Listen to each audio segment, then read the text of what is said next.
What's going on, world? Welcome to another edition of the Principals Experience. My name is Kevin Jenkins, and I thank you all for tuning in to my YouTube channel. This is the 10th episode, and in this episode, I'm going to discuss an issue that's prevalent in my situation and also with a lot of Americans, a lot of individuals out there as well, and that's the $1.6 trillion student loan debt problem. It's a issue that we have seen accumulate to a much higher amount in the most recent years. I know only a few years back, student loan debt in America was only at 1.39 trillion, and now in 2020 it's at 1.6 million. I can only imagine when we get into 2025 where the student loan debt category will be at. But this episode is all about me talking on that issue. I'm going to give you all some statistics so you can kind of be aware of how that debt is breaking down with a lot of millions of the borrowers out there today. And then also I want to give you all some solutions for students and parents on how you can manage your student loans if you're paying them right now. I'm also going to give some advice, my advice on for kids that are looking to want to go to school in the future, how they can go to college debt free, and how parents can put different accounts in place so they can make sure that they have the money already saved and they can be able to give their child a college free education. I know in today's society, it seems as if financial aid is the only option, the student loans are the only option, but there are many options out there, and I kind of want to go in depth into that. Now, just to give you all a little background of how the CARES Act and everything with COVID, how it has brought some changes to the federal student loans.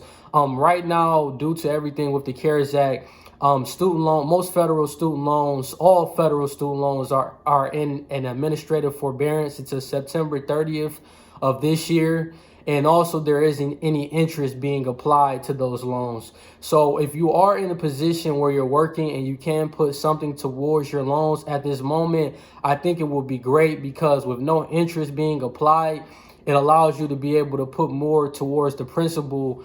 And most of you that know that are paying on student loans before everything happened with the CARES Act, the way student loans are structured and the way the pay down is being applied is when you're paying on your student loans, you're paying on the interest and you're also paying the principal. And every federal loan has a certain interest percentage attached to it. So right now is a great time to be able to apply a lot of your payments towards your student loans, being able to make payments, because you really could be cutting into that principal with 0% interest being applied. And, I know a lot of people are questioning when September gets here, with everything happening with the pandemic, our students and parents are going to be able to maintain those payments. And I know it's going to present a lot of challenges. Paying student loans on a monthly basis is tough, but I kind of want to give you all some information so you can kind of be able to do your research and come up with the best plan for yourself and your family.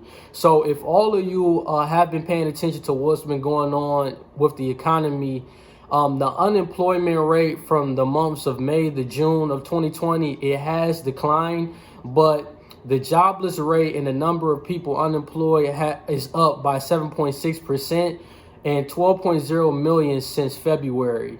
So I wanted to give you all some statistics so you can kind of be aware of the outlook of the crisis that we face here in America with the student loans. Now, the $1.6 trillion amount is the second highest consumer debt category. It's higher than credit cards and auto loans, and it's just under the mortgage debt. So mortgage debt is the highest consumer debt category, then student loans, then credit cards, and then auto loans. Now, there are 45 million borrowers that are in the 1.6 trillion category. The average student loan for a member of the class of 2018 is $29,200. That's the average student loans the students in the class of 2018 has. The average student loan payment is about $393. As of 2019, there are more than 42 million student loan borrowers that have student loan debt of $100,000 or less. More than 3.0 million student loan borrowers have student loan debt that are greater than $100,000. And finally, the largest contribution of student loan debt is between the $20,000 to $40,000, which accounts for 9.5 million student loan borrowers. So this kind of gives you a perspective on some of the challenges and the numbers behind what parents and students are facing with student loan debt here in America today. And I wanted to give you all some solutions, kind of like I had mentioned briefly earlier in this episode. And I think that a lot of people do bring up the student loan forgiveness programs. You know, those are some options, but the reason why I don't want you to rely on those options, because I'm going to give you some statistics behind the public service forgiveness programs and how many applicants have been approved and that have actually gotten their loans forgiven, and the ones that have been denied. And I think you're going to be shocked when you hear those numbers. And for those of you that don't know what a public service loan forgiveness program is, and also the teacher student loan forgiveness programs that are out there, basically these are forgiveness programs that say if you work, whether it's in the government, you work for a nonprofit organization, you work in the educational field for 10 years, as long as you make 120 qualified monthly payments, your student loans will be forgiven in 10 years. Now, my viewpoint on these programs is, like I said, there are many applications that have been denied in comparison to the ones that are being approved. And, you know, I'd rather you focus more on how you can get out of debt rather than the government giving you a bailout card. And I say that with all due respect. I have people personally out there that I know that are really relying on these forgiveness programs, and they're hoping that after 10 years, their student loans are going to be forgiven. But I'd rather you put more faith into your own personal plan with handling your debt and getting it down and paid off in a reasonable amount of time, rather than relying on the government to forgive your loans after 10 years, where there are a lot of applications being denied, more that are being approved. And, you know, I think it's a better outlook for you betting on yourself rather than betting on the government to be able to pay your student loans for you. So when it comes to the public service forgiveness programs, as of September 30th, back in 2019, the total number of applications were a little over 136,000. Now, the number of applications that were approved were only 1,561. The number of applications that were denied were around 123,000. Now, the reality of the situation is there was only a little over 1% of applicants that had their student loans forgiven with a public service loan forgiveness program when they put in the application, where you had 123,000 that were denied. So it really shows you how difficult it is to go down this route. So my recommendation is, for those of you that are currently in student loan debt, if you do have the money now until September to put an amount more than the minimum payment on your student loans, I will highly recommend that, because there's no interest being applied right now. And I want you to keep that same momentum as past September, because when you pay more than the minimums, it's going to allow you to be able to get it down in a considerably short period of time, and you're going to be able to put more towards that principal, rather than if you go through the standard payment plans that whether it's Navient or Sallie Mae gives you. You're going to be stuck paying on your student loans until the day you die. And I don't want that for you. I don't want you paying on your loans for 20 years. I want you to sacrifice your lifestyle. I want you to say, okay, for the next 3 to 5 years, I'm going to hold off on the vacations. I'm going to hold off on eating out a lot. And I'm really going to sacrifice my desired lifestyle. And I'm really going to apply the extra amounts that I save from that towards my student loans.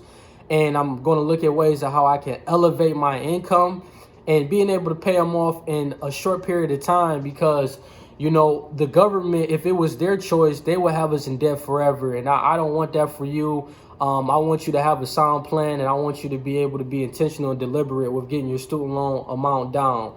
So the biggest answer to you paying your student loans off is your earned income, the income that you make from your job. portfolio income that you make from your investments. You need to start thinking creatively. How can I elevate my income so I can be able to put as much as I can towards my student loans? And let's say, for instance, you owe $80,000 in student loans and you only make $65,000 a year with your job. If you put $25,000 towards your student loans annually for 3 years, you will have them paid off. In about 3 years and a couple months, you will have your student loans paid off. And I think that the question is, you will have to live off $40,000, which is totally doable. But you will have to, in order to make the $25,000 annually towards those loans, you would need to put at least $2,000 monthly towards your loans in order to hit that number. And this comes down to you really sitting down, looking at your budget, looking at how much money that you can put towards your loans. If you only have $500 that you can put, I just want you to have the mind frame of paying more than the minimums so that you can get this thing paid down and that you can live on less that you make. You can put more towards your student loans, and that's what's going to allow you to be able to get it down. So always look at ways of how you can bring in extra income, because your income and having a big enough shovel to be able to take care of your student loan debt is the biggest answer to your question on getting it down and getting it paid off in the time that you would like.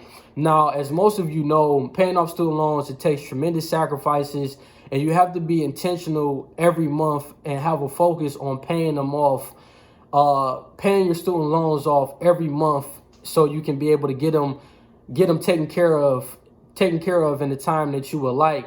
And I think that starting a business on the side of your job is a great option. It allows you to be able to take that extra income and apply to your student loans. And you should already be doing that. You should be looking at ways of building something for yourself.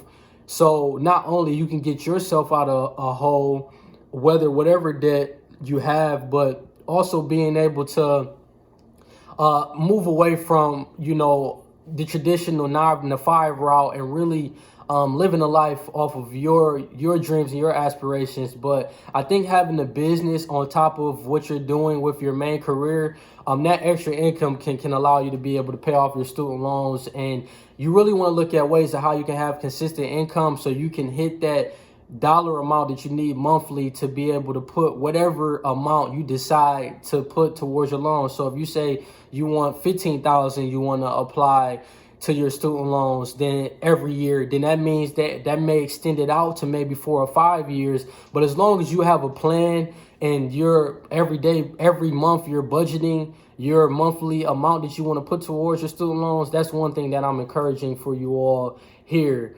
Now, the biggest reason is why I'm saying this is because I don't want you to rely on the government to save you. I look at this as the same way as how a lot of people a lot of people that are older, that are approaching the retirement, they may rely on their Social Security, providing them a sense of income throughout their retirement. I look at that as the same comparison. I don't want you to rely on the government to save you. I want you to put a plan in place. I want you to have faith in yourself, and I want you to elevate your income and thinking of ways of how you can do that so you can be able to pay your loans off in a short period of time, and where you're not having this debt hanging over your head for the rest of your life. Now, I wanted to give some options out there to parents that are looking to save money for college for their students. You have for their child, you have what's called a 529 plan, which is a tax-deferred college savings account, which you can pretty much start from K through 12, and it has to be used for qualified educational expenses. So anything with prepaid tuition, room and board, books, this amount can be applied to that. The amount that you accumulate, the money that's saved in the 529 can be applied to these qualified educational expenses. And it's a great option for parents out there that know that their kids want to go to college and they want to put something in place to be able to save for that. Now, for my parents out there that are not sure what their kids want to do, they're not sure if they want to go to college, you have what's called an UGMA and the UTMA account. And what a UGMA is a custodial account, and what that stands for is the Uniform Gift to Minors Act. which is an account that can be opened for the benefit of a minor. So any adult can open this account for a minor, and once the minor reaches the legal age of 18 years old, the account becomes the property of the minor, and they can be able to do whatever he or she sees fit with the money. So this is great for, let's say you have a child that you think that he's going to want to start, he or she is going to want to start their own business. You can put money into the UGMA account, and then once they get to the age of 18, you can give it, it's transferred into their name, and they can be able to do whatever they want with their business. Now, you also have what's called a UTMA account, which is a Uniform Transfers to Minors Act. Now, UGMA and the UTMA, they have similarities, but I want to explain the differences because they do have differences. Now, with an UTMA, it allows any type of gift, rather than with a UGMA, it limits your gifts only to bank deposits, securities, and insurance. Now, with an UTMA, it allows any type of gift to be transferred, which that includes real estate, patents, copyrights, and also fine art. And with a UTMA, the transfer age is 21 years old, rather than with a UGMA is 18 years old. And I think that's great because let's say you have a child that does go to college and you want to give them an incentive of finishing and graduating. With an UTMA account, they can't receive the funds until 21 years old of age. So I think that's great because it gives them an incentive to finishing, and then they can use that money to apply to the student loans. They can use that amount to apply to whatever they want to do in their life and business. But I think that the UGMA and the UTMA are great custodial accounts that give you flexibility on the assets that you do want to transfer to the minor. With the UTMA is more flexibility because you have more assets that you can transfer to the minor. But these are great options for your child out there that may want to go to trade school or may want to start their own business. They can have these custodial accounts in place for them, and they can use the money whatever they see fit. And I think most importantly, just encourage your child's financial literacy. Make sure that you're educating them and you're telling them the importance of investing. You're making them aware of the accounts you have in place for them and your intentions of what you plan to do for their college savings, or also for what they want to do if they want to start their own business. I think that you have to also encourage your child's career goals. Be aware of what they want to do in their life, so that allows you to be able to be more understanding of what exactly you need to put in place, whether it's a 529, whether it's an UGMA or an UTMA account. So I think these are all great options. And I want to tell you all, thank you so much for tuning in to this episode. If you all could please follow my Instagram, it's Kev N. Jenkins. I drop financial content in the areas of finance, investing, and business weekly on that platform. I'm also going to put my LinkTree into this episode notes so you all can be able to listen to this episode on any audio platforms. And then if you all could please like, subscribe, and share, I would greatly appreciate it. Tell a friend to tell a friend to watch this video, and I hope you got a lot out of it. I hope it was informative and educational for you. And likewise, I thank you all, for your support, and continue to tune in to each episode. And I thank you all for your time, and take care.